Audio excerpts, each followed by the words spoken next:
పారదర్శకత అనేటువంటిది దేనికైనా ముఖ్యం. ఈ పారదర్శకత అనేది ఎలా ఉండాలి? ఎదుటి వాళ్ళకి చెప్పేటందుకులాగా ఉండకూడదు, మనం కూడా అమలు చేసి తీరాలి.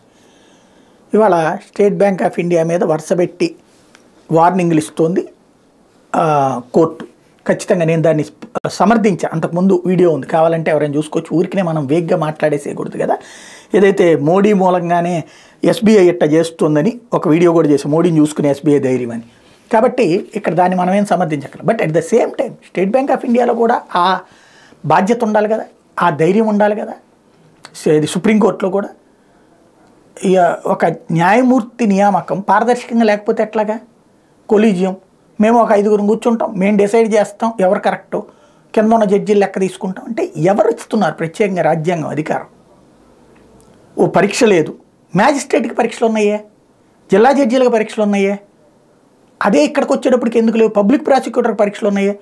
కోర్టులో చిన్న కోర్టుల్లో సిబ్బంది అందరికీ పరీక్షలు ఉన్నాయి. ఈవెన్ హైకోర్టు సుప్రీంకోర్టులో పనిచేసే వాళ్ళకి కూడా పరీక్షలు ఉన్నాయి. కానీ జడ్జీలకు పరీక్షలు లేకపోవడం ఏంటి? చివరికి ఏదో ఒక భావజాలంతో కూడినటువంటి వాళ్ళు న్యాయమూర్తులకు వస్తే సమాజానికి న్యాయం ఎక్కడ జరుగుతుంది?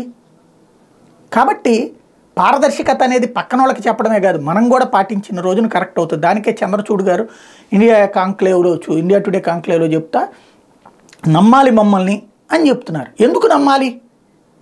ఇంతకుముందు రాజకీయ పార్టీలను నమ్మేవాళ్ళం, వాళ్ళు తప్పని మీరు చెప్పారు, మీరు రైట్ అని మేము ఎందుకు నమ్మాలా? అది కదా ఇక్కడ సమస్య.